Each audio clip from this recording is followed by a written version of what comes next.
spanning the nerd world and feeding your fandom. It's time for the Down and Nerdy podcast. Here's your host, James Witham. Well, if Jeff Bezos can go to space, so can we. It's episode 377 of the Down and Nerdy podcast. I'm James Witham, and if you haven't watched Settlers yet from IFC Films, it's on demand and it's in theaters. Right now, I'm going to be talking to director Wyatt Russell this week about this it's kind of like an art house sci-fi type movie about a Martian settlement and Earth settlers. It's very, very interesting. Going to dig into that with him. Also, a couple of big reviews that I need to talk about this week. Masters of the Universe Revelation is out. I can't wait to give my review of that. We've got a new movie on Amazon called Jolt. I'll talk about that as well. Plus, some kind of the pre-Comic-Con at Home news has been the best news so far. There's some Batgirl movie news, a ton of great trailers. Saving all the Comic-Con stuff for next week, Comic-Con at Home stuff. So if you're looking for that, that is when that is going to be. And, a little personal note here. My wife and I had our beautiful baby girl just a couple of days ago. Her name is Oriana. Very excited. So she's the reason that, the show might be a little bit abbreviated this week, but it's still going to get you a ton of stuff, a ton of great news, and a ton of great nerdy talk this week before the baby cries, I promise. So let's start things off with director Wyatt Rockefeller of Settlers next on the Down and Nerdy podcast. Hi, this is David Hale from Supergirl. You're listening to the Down and Nerdy podcast. Want to get away? Well, you might not want to consider a secluded Martian settlement, and the movie Settlers might tell you just that when you see it either in theaters or on video on demand from IFC Films. I got a chance to sit down with director Wyatt Rockefeller to talk about his vision for the movie, his amazing stars, and so much more. So here's my conversation with director Wyatt Rockefeller of Settlers. So it's really cool because you've done several short films, you've done some documentaries and things like that, but Settlers is actually your first full-length feature film. Now, I know the film's actually broken up into 3 parts or chapters. What made you realize that this had to be a feature film, a full-length feature? So it was actually the decision to set it on Mars. I had originally had the idea for the plot about a year beforehand and was working on something else at the time, but it was because I was trying to think of a place that they just couldn't leave, which is so important to the plot, because that's what forces them to consider these choices that they wouldn't in a million years otherwise. And when I had the thought, what if they were set on the outskirts of changing Mars as it might be one day, as we're in the process of making it habitable. And that immediately unlocked not only a lot of visual potential, for example, like the blue sunsets, which are mentioned in the movie, which the sunsets on Mars currently are blue. Google, blue sunsets Mars, and you'll see images from the Mars rovers. But also thematically, gave me the opportunity to engage with this whole backstory of environmental collapse on Earth and mass displacement of people. And these folks are effectively refugees, just trying to survive. And suddenly it felt like, okay, this is actually bigger than a short. This is a feature, and this would be worth, an hour and a half of people's time. Yeah, there's certainly no doubt about that. One thing I really love that you did, actually, was because normally stories dealing with anything Martian or other planets focuses heavily on the environment. And while I feel like there is some of that, I feel like Settlers is a real character-driven story. So why was it important for you to kind of try and break away from the typical sci-fi story? I wasn't intentionally trying to break away from anything. For me, the interest in this story started with the characters. For me, it's what's worth people's time, and what was worth a few years of my life was people confronting a reality in which they have to consider the impossible, and just in order to survive or to protect their loved ones. And I want people to come out of this wondering, what would I have done in that situation? And so the setting, while I do think is very important to it, it is all in support of the dynamics that are going on between the characters. And as I was writing, the sweep of human history would change on a dime in order to suit the dynamics that were going on. And that was really fun. And again, the research was, looking into the science of how we would theoretically colonize and terraform Mars. I try my best to really adhere to what is at least plausible. I do think the setting was just something that then elevated it and allowed it to, what was going on set or on, on the homestead to reverberate beyond just the walls. There's definitely some great authenticity there for sure. Let's talk about some of those characters for a second, because I feel like there's a lot of different ways that you could describe Remy, and I think a lot of viewers will see her in different ways as well. I'm curious to how you would describe her. I would describe her as a quite headstrong and determined young woman, girl, and then growing into a young woman. I mean, I think from the beginning, you can see that she's adventurous. She is chafing against the boundaries that her parents have imposed upon her, and yet is also quite dependent upon them. And really, this story, I see this as a coming of age story. It is about this girl who has to find her own independent, and really assert her own independence as the pillars that she's dependent upon fall away. Certainly. And speaking of which, no spoilers for me, but I feel like Nell Tiger Free's performance was particularly incredible, given what her role in the story was and when it actually occurred. So how did you all work together to kind of so brilliantly capture the character and raw emotion of that time? Well, I think Nell, and actually similar to Brooklynn, is capable of really putting herself in the reality of the scene. That she's not acting; she is living the moment, which is a tall order considering what she has to go through. And yeah, I mean, it took a toll. But it was hard. It was hard to shoot for everyone, but especially her. And what can I say? Actors are an amazing thing to me. I have incredible respect for them. I don't really fully understand how they do it and how they are able to just get into that headspace and convince themselves of what they're experiencing, but they're amazing. Yeah, I second that. So no offense to Ismael Cruz Cordova, but I pretty much hated Jerry throughout the entire film. I mean, how important was it for you to highlight that? And I mean, do you think he's considered a villain? Do you think he thinks he's a villain? What do you say? I would say he absolutely would not think of himself as a villain. I think he recognizes, as he acknowledges, you keep making me do these terrible things, but they're the ones making him do the terrible things in his mind, right? I think he's someone who's capable of convincing himself of anything. And I feel like we all are to a certain extent. For me, the villain of the movie is not so much Jerry, it's their isolation. It's what makes them have to do these terrible things, as he puts it. And I, as a reference, I don't know if you've ever seen Fanny and Alexander. It's an old Bergman film, but there's a the bad guy in that is basically the stepfather, who's this priest who kind of psychologically tortures these kids. And I hated him so much when I saw this movie, because he was convinced of his own righteousness, that what he was doing was correct, even as it was so obviously wrong. And that, I feel like that's the real unpardonable sin of any character on screen, is when they're just total hypocrites. Absolutely, man. Now, I feel like Isla's in a tough spot in this pretty much throughout the film, actually. How important was it for you to highlight all those things she's trying to balance and how it just continuously affects her character over time? On Ilsa. Yeah, Ilsa, I'm sorry. Oh yeah. She's a tough one, right? Because she's a bit of an enigma, because we're looking at her through Remy's eyes, through her daughter's eyes. In some ways, only really discover what's going through her head after the fact. I think Sophia, we asked a lot of her, and I think she was able to completely deliver that. And you can feel the intensity of how much she wants to protect her daughter. And that is, I think, the key to her decisions.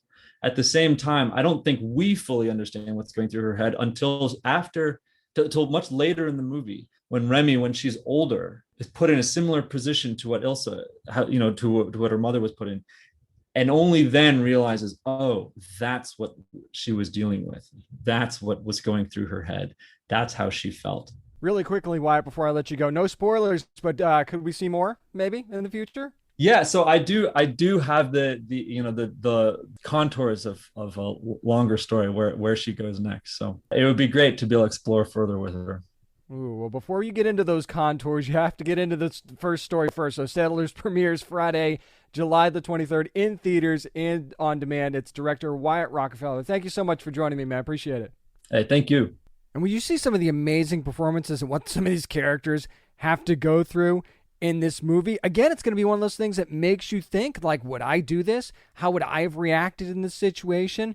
And I'm just curious to see how you feel about it, if you feel the same way about some of these characters that I did. And again, this is not, I don't think, your typical sci-fi movie. If you're looking for something a little bit different, I think Settlers is that. So make sure you're watching it in theaters or on demand right now. Again, thanks to Wyatt Rockefeller for joining me to talk about Settlers this week. Up next, it's time for my review. I know you've been waiting for it. I'll talk about Masters of the Universe Revelation from Netflix and give you some little nuggets from the press conference that I attended as well. That's next on the Down and Nerdy Podcast.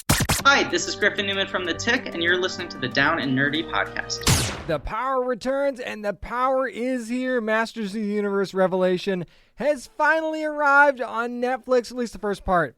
Anyway, the first 5 episodes. So excited now to give you my spoiler-free review and share some notes from a group of roundtables that I was with Kevin Smith and Sarah Michelle Gellar, Tiffany Smith, Chris Wood, and Tony Todd. Unfortunately, I can't share the audio with you, but I'm going to share some tidbits of some things that they had to say about the show. But I also want to mix that in to my review here because you know how excited I've been about this. I haven't been able to shut up about it since we really started to dive in and get first looks and trailers, things like that. And as a lifelong He-Man fan, is this the thing that I've been waiting for is the big question for me, and it really is. Now, is this a sequel to the original story as so many people have talked about? In my opinion, not a sequel. Kind of more of a continuation than a sequel. And if you saw Mark Hamill on The Tonight Show, he kind of said the same thing. So you could actually watch this without having seen a single second of the original animated series and still appreciate it. You'd still want to be a He-Man fan, right? I still actually think this could make you a Masters of the Universe fan, but you wouldn't necessarily have to have watched the original series in order to be able to pick up on this story and understand where it's going. Now, I will say the stakes are much higher in this than in previous iterations of He-Man and Masters of the Universe in general because, you talk about like how in the original cartoon, He-Man had his sword, but he didn't really use it against Skeletor or anyone else for that matter, right? Well, let me say that there's a lot of high stakes in this series. And it was almost like, for me, I liken it to when I was younger, and as a Transformers fan, when you watch Transformers, the animated movie, the very first one that they had, and how all of a sudden, things were much different than the original animated series that you watched as a kid, and it brought out this raw emotion in you, and the stakes were suddenly way, way higher, and you didn't understand how stuff like this could happen.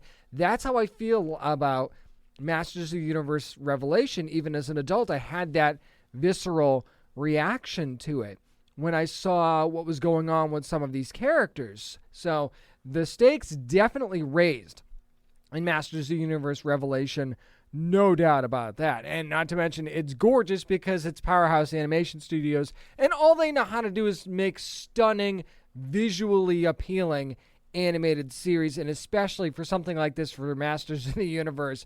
I mean, I couldn't have asked for a better animation house to be working on this series, no doubt about that. But as I get into the story here, I will tell you this much.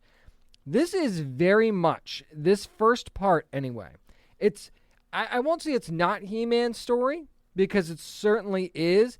It's very much Teela's story, no question about it. This is a very Teela-heavy story, and by the way, there's nothing wrong with that. As a matter of fact, when I was talking to Sarah Michelle Gellar and Tiffany Smith during these roundtables, I asked them about the relationship between Teela and Andra, who is kind of a deep-cut character, but Kevin Smith expands Andra's role, and voiced by Tiffany Smith, in this, and Sarah actually said that, one of the things that makes their relationship so great is that, quote, she has to explain to Andra what her relationships really are with these people, mainly the characters in Masters of the Universe, then in turn figure out how she really feels about them. Having another woman behind you and supporting you is the ultimate. And that is really at the core of Masters of the Universe. Something, the realizations that Teela has about people that she's known for years and basically family, right? And where Teela is at in her life when this series starts, as opposed to where it goes in the very next episode. From episode 1 to episode 2, you get to see Teela at a very crossroads point in her life, and that's kind of where the journey begins for this whole thing. And that's one of the things that Tiffany was saying when I talked to her. She said, we're getting to see Tila at a different phase in her life. They rely on each other, meaning Andra and Tila. She looks up to all those stories that she heard, again, about Tila. They figure out who they want to be and where they want to go because of their friendship. And that is very much a part of this. And I will say that that's why it's also He-Man's story as well, because so much of what Tila is going through is tied directly to He-Man and Prince Adam. So that is, while you don't necessarily see He-Man a ton in these first 5 episodes, he is very much a part of where this, and you'll see flashbacks too, by the way, in these episodes, and a lot of that deals with He-Man and Tila's relationship. There's a reason why this thing is starting out the way it is, in my opinion, okay?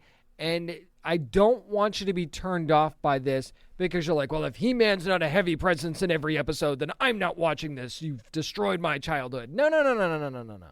If you pass this up because of that, then you're a fool. Because this story and how it starts out has a very meaningful place in Masters of the Universe lore. I will tell you that right now. And that's because I've seen the first 5 episodes, and I kind of get a sense of where this is going, especially that final moment, or the final moments, I should say, of that 5th episode will make you go, oh, shit. Well, that's interesting, and how is that going to work, and where are we going to go from here in a good way? So I will just say that, again, just don't pass this up because it doesn't feel He-Man heavy in the beginning. As far as if you're a fan and just love seeing a bunch of different characters, you get a ton of characters. Do you get them all? No, but you've seen Moss Man in the trailer. You've seen Merman in the trailer.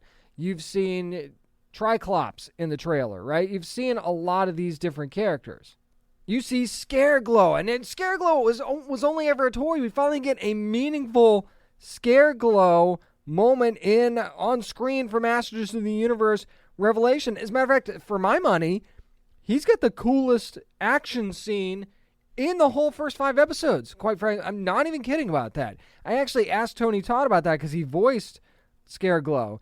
And he said, quote, wow, that is jaw-dropping, when he finally got to see it for the first time in post-production. And, he says he's a kid at heart, and he says, would I want to have this toy?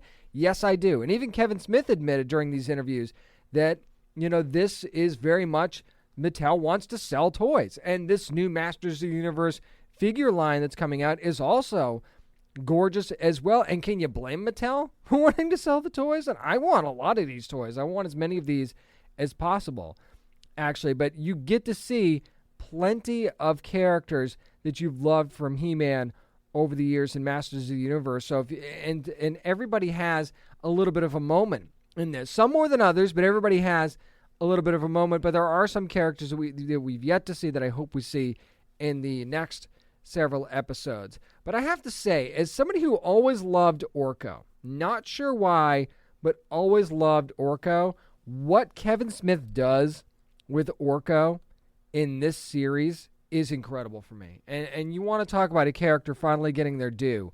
I feel like Orko finally gets his due in Masters of the Universe Revelation. Some very big Orko moments in this. So if you're a fan of that character like I am, you will not leave disappointed. And as a matter of fact, another one I want to point out is Lena Headey's Evil Lynn. What she does with this character of Evil Lynn and Evil Lynn's story in these first 5 episodes, again, some of the most interesting storytelling in Masters of the Universe is what happens with Evil Lynn in this story. I'm telling you right now, not only is it unexpected, but it adds such a different look at this character and who she is at her core. And it's one of those things. I think this should be one of the main points of discussion on social media about this series is what happens with Evil Lynn. Because, man, it was something that I was so locked into throughout these episodes. Another thing is something that you find out about Castle Grayskull right away in the first episode. That is another thing that I think should be a huge topic of conversation. Maybe a little bit of a controversial topic of conversation, but we'll have to see where that goes once fans actually get a chance to see this. And of course, I'm recording this on the day that the show comes out, or the day before the show comes out, I should say. So I haven't had a chance to see the fan reaction yet, but I'm very interested to see what the fan reaction is going to be, especially to this first episode, because I think the first episode is going to create the most chatter. But to me, there are moments in that first episode that I focused on more than others, and I'm curious to see how fans focus on this as well.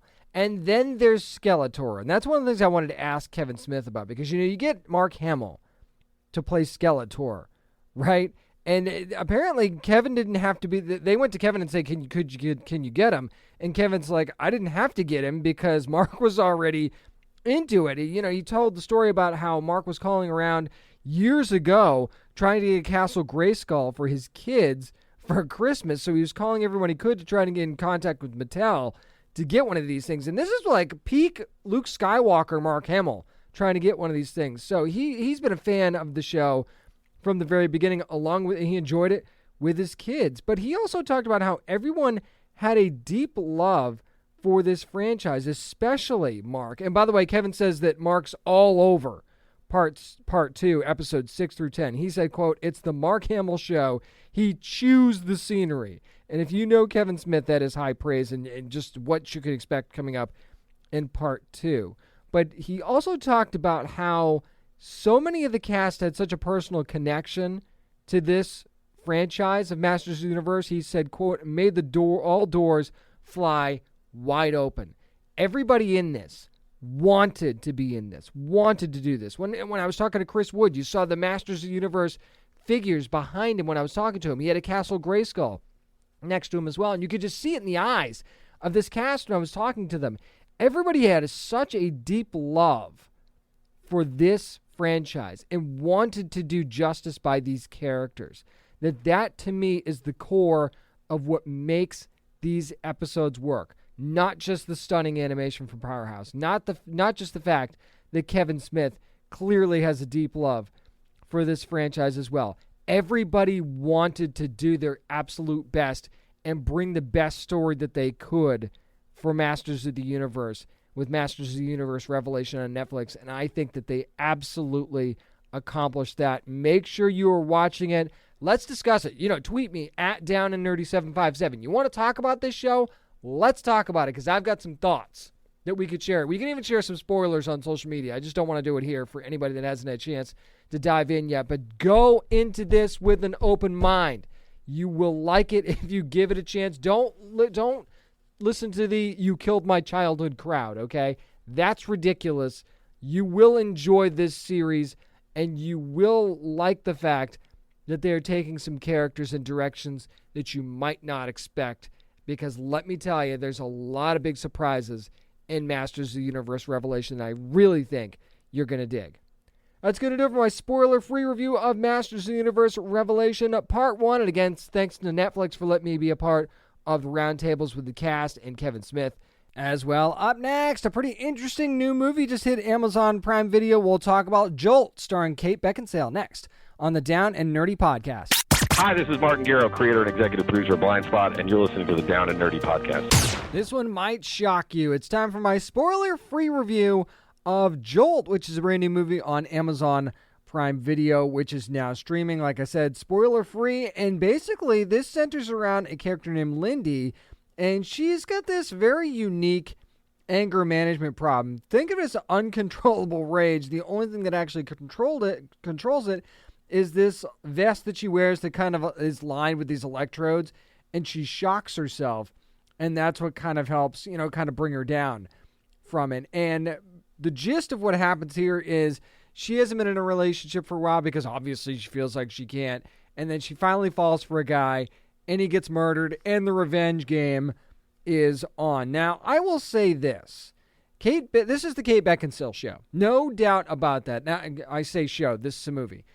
But this is, if you love Kate Beckinsale and you love a character with absolutely just no filter, just dripping with badassery, then this is for you. Absolutely. You will love this Lindy character. It's one of the more fun characters I think that Kate Beckinsale has played in her career. You'll definitely get a lot of great action vibes from this. And one thing that Tanya Wexler, who's the director of this, seemed like she decided to do in this movie was say, you know what? Screw it. Let's have some fun. Let's punch people. Let's kick people. Let's just have a good time in this revenge-filled action drama. There's some twisty stuff in there as well. This was an unapologetic, let's just make a fun action movie type of thing. Is all of the dialogue great? No. Are all of the characters great and meaningful? Absolutely not. The villain, as a matter of fact, is one of the twists in this whole movie, which I think is very, very interesting. But when you look at one of who the main villain is, or I should say maybe the object of Lindy's revenge, it's one of those mastermind type deals where you're not sure how much of a threat this person really is. And actually, one of the things that I found interesting about this movie, I say that, is you kind of wonder who the villain really is as you're going, because there are certain people that you seem like, well, is this person helping Lindy? Or are they really pulling the strings for someone else? Or are their intentions not quite what you think they are, sort of thing? It's very interesting how that whole thing plays out. At least that's how I felt about it. Anyway, and Stanley Tucci, by the way, one of the unsung stars, I think, of this movie. He plays Dr. Munchin, and he's kind of like, the one that Lindy has to go to for help quite a bit. And just the dynamic between the two of them, between Lindy and the doctor, is really, really fun for me. And this is such a Stanley Tucci role and performance, and you'll understand that when you actually see it. But there was some stuff that I also wasn't quite sure about in the movie, like the Detective Victor's character, played by Bobby Cannavale. I feel like that was kind of forced in there. You had to have a police presence in this for obvious reasons and what was going on. But I just feel like, I don't know, is more bumbling than anything else. And that didn't seem to fit in with the vibe of the rest of the story. I loved Jai Courtney's character of Justin. I thought that there was a lot of great things going on with that character. Not going to spoil anything, but that's another one that ended up being surprisingly good for me. But again, you don't go into this overthinking it, right? This is just what you need to consider as a fun action movie. And some of the stunts in this thing are incredible. And some of the things that Lindy is able to do, I don't want to say with her abilities, because I don't necessarily think I would consider it abilities. Think of it more of like adrenaline making you be able to do impossible things. What Lindy is able to do, and how she's constantly underestimated, and how she's constantly, looked past or looked down upon, or however you want to call it. But then what she's able to do, not just because of this rage, but because of this just crazy confidence that she has, is really, really interesting. And this is just a character where if you fall in love with Lindy from the beginning, you're going to love this movie. If she's just not the kind of character for you, then you're going to be in for a long hour and a half. I can tell you that right now. So this is, to me, it's a love her, do you hate it type of situation. I loved it for what it was. I will say that. Was this the greatest action movie I've ever seen? Absolutely not. Best stunts? No. Some really great stunts and some very funny moments too, by the way. There's definitely a lot of humor in this thing. Nothing to me reaches best category for this, but at the same time, is this one of those fun, I've got an hour and a half, let me stream something fun and get some good action and a nice little twisty story at the end kind of movies? Absolutely. So if you want to call it a popcorn flick, you can do that. But I mean, I loved Kate Beckinsale in this movie. I loved Lindy, so that's one of the reasons I enjoyed Jolt on Amazon Prime Video, which you can stream right now. That's going to do it for my spoiler-free review of Jolt. Up next, let's dive into some comics, shall we? It's what we're reading. I'm James Witham, and this is the Down and Nerdy Podcast. Hey, this is Robert Venditti, and you're listening to the Down and Nerdy Podcast. Hard copies or digital copies, whatever you like to read, it's time for what we're reading, and I'm going to start with DC and Superman in the Authority #1. And one of the reasons I picked this book is just listen to this creative team. It's crazy. Grant Morrison's writing it. Mikhail Janin is doing the art, Jordi Belair on colors, and Steve Wands on letters. I mean, are you freaking kidding me? How can you really go wrong with that team? But what this story is basically around, and maybe a couple minor spoilers as I do this, but nothing major. Superman's kind of running out of powers and he's running out of time. And it's a really interesting beginning part of this book where there's a flashback to the 1960s, and a promise that Superman makes has kind of been bugging him years later and into present day, and now he's kind of running out of time to be able to fulfill that promise. And his reasoning for not being able to fulfill that promise, I thought was a really interesting story point in this book, and I'm curious to see how that's going to play out in future issues. But basically what's happening here is he's recruiting several different characters to be able to do his one job, basically. So he's finding all of these other different people with abilities to be able to do what one Superman can do. Now, this issue actually centers around Manchester Black, which is a character I feel like's been very underutilized in Superman comics in general. I mean, we've seen him a little bit in live action and animation, but in comics, I would really think that we could have seen more of Manchester Black, and maybe this is the start of this, because it's interesting to watch the way that the two of them interact in this book. As a matter of fact, it's also very interesting how Superman keeps him contained and captures him in the first place. It's very not what you'd expect from Superman. Let me just say that. Even more interesting, though, is what Supes is about to face imminently. I mean, literally in his face. That's one thing I will not spoil for you. What he tells Manchester Black is coming is like, okay, so this is happening basically now, and it's time to make a decision one way or another. So there's definitely a sense of urgency to the story right in the first issue, even though there's still recruiting left to do. So this really does serve as a great introduction to what could be, and I emphasize the word could be a very interesting story. I like the fact there's a bit of a mood change from Superman here. It's very obvious and kind of compelling at the same time, because you don't know. It's one of those things where you know something's wrong with someone, but you don't really know where they're at, so you want to check on them and make sure they're okay kind of situation. I will say this about the art. Mikhail Janin, and I'm sure, and if I'm mispronouncing his name, which I've probably done for years, I apologize for that. But for my money, Mikhail is one of the top 3 artists in the whole business right now, if not number 1. I mean, if you pick up one of his books, it's insane to me how great the detail is, and just how there's absolutely no stroke of either the digital or ink pen that is left unimportant. It's just, the detail is stunning, whether it be the setting or the character designs. It's absolutely insane how good Mikhail Janin is. And this story, and I say could because it's still very early on, and we've only met one of the Authority so far. It's going to be very interesting to see how the rest of them get recruited and what the ultimate dynamic of that team and what's going to be happening with Superman is going to be going forward. But I will say very, very good start for Superman and the Authority from DC, and definitely a book I'm going to have my eye on. This was one of those books that I picked up because, you know what, I just needed something that felt like home for me, and that's Tales from Harrow County, #1 from Dark Horse Comics. Cullen Bunn still writing this one, of course. Emily Schnall, though, taking over as the artist for Harrow County. Tyler Crook still involved, though, doing the letters in this one. And again, maybe some minor spoilers here since the book is already out.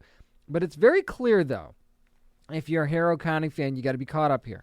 It's very clear that Emmy leaving is still weighing on Bernice's mind, even like a decade later. And I mean, why wouldn't it, right? That was a very close friendship. And maybe there was even a little bit more to it than that. But right now, it seems like Bernice, she seems to have a happy life in Harrow County, and she is someone that she can love. But still, something's kind of gnawing at her. And again, you'd have to maybe have read the last Tales from Harrow County to be caught up here as well. But she kind of decides it's time to, this is the biggest spoiler I'm going to give you, it's time to bring Priscilla home. That's what Bernice decides. She needs something that she can control, something that she can do, she can accomplish, and that is what she set out to do. Now, her motivation actually may have led her down a really dangerous path. And the most dangerous part about this is she's not alone, and that might not necessarily be a good thing. So it turns out the search for one friend might have led her to an even deeper secret and or mystery, however you want to look at it.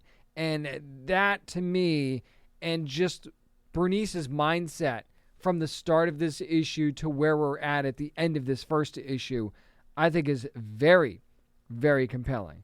This is a great fix, though, for if you're missing Harrow County stories like I've been lately, this will scratch that itch for you.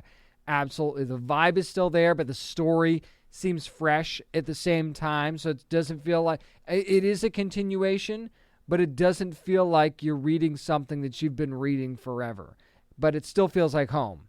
For me, it feels like Harrow County, but with a nice, fresh take on it as well. And plus, adding more depth to Bernice's character, if you're a fan, is great. And it really feels like she's starting to take the lead now in this story, which I think is really, really cool.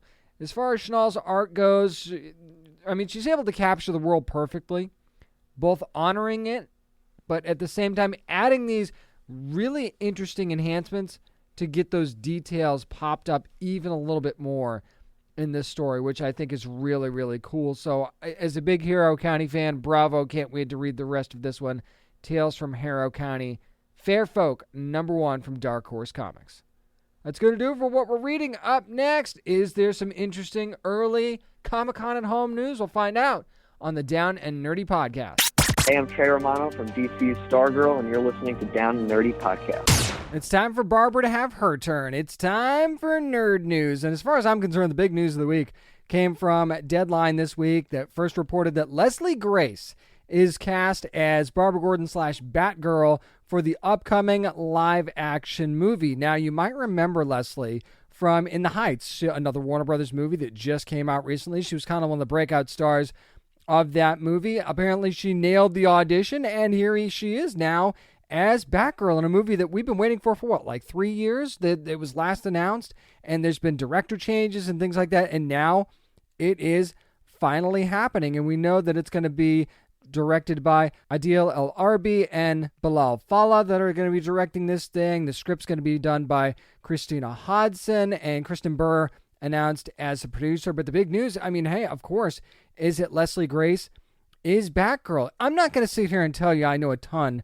about Leslie Grace's work, but she's just got this charm about her, right? And that's one of the things that you need when you play Barbara Gordon. Plus, I mean, you need the action chops, right? So you got to be smart, you got to be likable, you've got to, kick ass, for lack of a better way of putting it. And I think that Leslie Grace, in a short sample size, quite frankly, I think she could pull it off. I think that Warner Brothers sees something in Leslie Grace. They loved what she did in the Heights, and maybe they are rolling the dice a little bit. But the other caveat to this is, remember, this is going to be an HBO Max film. This is not going to go to theaters unless it happens to do incredibly well, and then maybe they'll put out a limited theatrical release. But for right now, this is an HBO Max movie, and nothing wrong with that either, by the way. I think that we're going to start to see a lot more of this stuff as we head into, more and more of the streaming wars, which we're head first into right now. So very excited to see what Leslie Grace can bring to the role of Batgirl. You want to talk about a ton of great trailers, and when Comic-Con week is here, you usually get a lot of great trailers. We actually got some before the at-home con even started, starting with the teaser trailer for The Witcher, Nightmare of the Wolf, which is the anime movie that's going to be coming to Netflix on August the 23rd. And if you see the teaser that was actually put out, and it kind of tells you heavily that this is going to be the Witcher Vesemir, who is played by Theo James. That's going to be the main focus of this movie, and a contract that basically, this is way before Geralt or anything like that, and he's a young Witcher. You could tell he's a little bit cocky. He likes his coin, and he really wants to just, kill some monsters for cash. That's basically what we've got here. And if you see the teaser, that's very, very Castlevania-esque to me. And that's not a knock. That's not saying that they're copying Castlevania. They're obviously not. This is a different story. It also looks beautiful, by the way. And this is going to be its own thing. But at the same time, to me, it's like if you loved Castlevania and you already loved The Witcher anyway, this is going to be something that you're salivating over, right? I know I am, so I can't wait for August the 23rd to get here to watch The Witcher, Nightmare of the Wolf on Netflix. Switching gears a little bit for another huge trailer that came out, again from Warner Brothers and Legendary, and that is for Dune. The new trailer just came out. It is going to be coming out on HBO Max and in theaters on October the 22nd, too, by the way. And again, this is the Zendaya and Timothy Chalamet show in this particular trailer. And we get to peel the onion a little bit more on Paul Atreides and the House of Atreides, by the way. And it's the big, hey, we're here to free Arrakis. And then all hell breaks loose, sort of thing. So you get to see the very sci-fi nature of this thing. You get to see, Dave Bautista as the big bad in this thing. You get to see Josh Brolin and Oscar Isaac standing side by side, fighting for the House of Atreides. It looks like a massive sci-fi epic. And I'm going into this cold, by the way. I know there's some diehard Dune fans, but there's also going to be fans like myself that I've never read the book. So I am going into this thing a little bit cold, and I think that just based on face value of what I've seen so far, Denis Villeneuve has a really big chance at a sci-fi epic on his hands.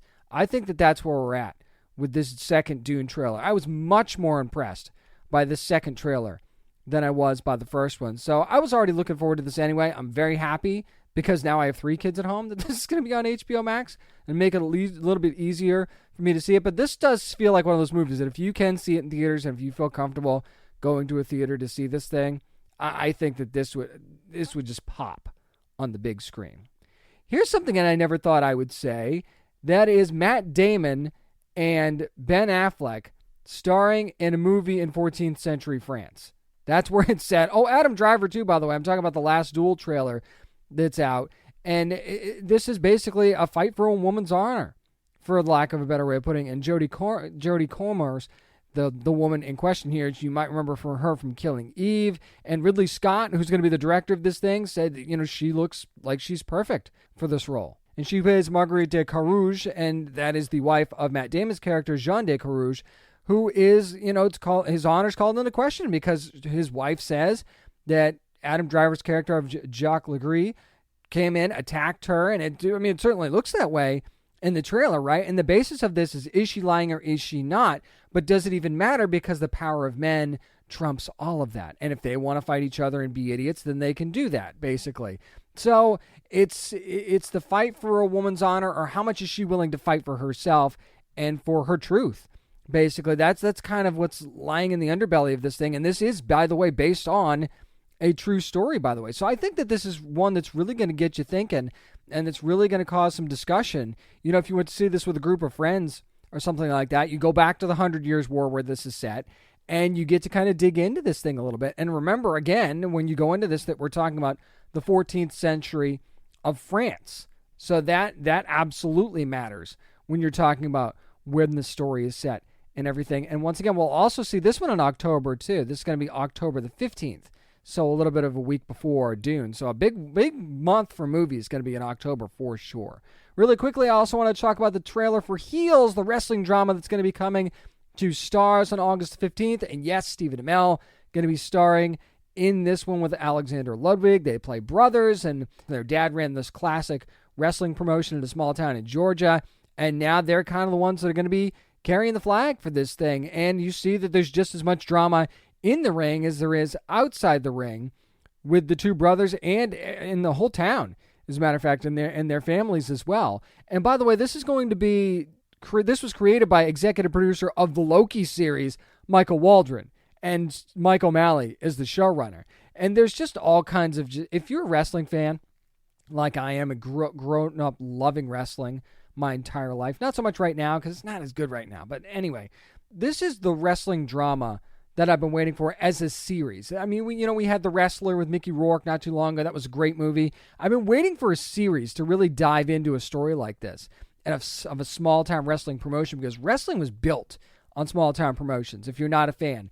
And I think that, this drama is certainly true to life in a certain sense, right? So I think that this is, if you're a wrestling fan and have been your entire life and you're just looking for something to scratch that itch and you're just not happy with the product that's out there right now, I think Heels is it for you. And not to mention, I think it just looks like, even if you're not a wrestling fan, this looks like a really good drama with some nice action in it as well. And you'll find out when Heels premieres on Starz on August the 15th at 9 o'clock. So, I mean, if you don't already have the Starz app, you might want to get on that One more thing, and that is Amazon's relationship with Neil Gaiman apparently expanding, because Neil Gaiman's Nancy Boys is going to be coming to Prime Video again as a limited series. You might remember Good Omens just got a part 2.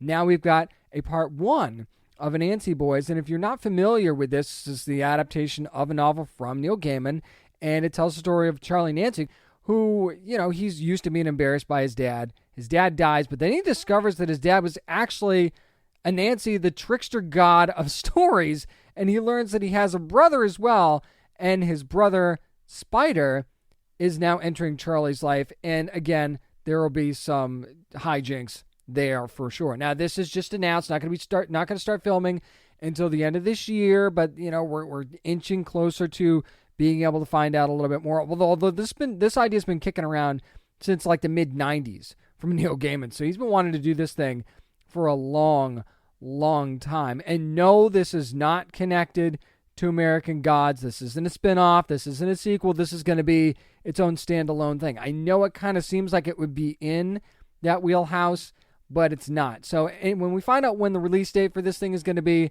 I'll pass it along for you. But this looks like it could be one of those things just, in the same kind of realm as, it's almost like a mix of American Gods and Good Omens. I think it's going to be really fun. I can't wait for Nancy Boys to hit Amazon Prime Video.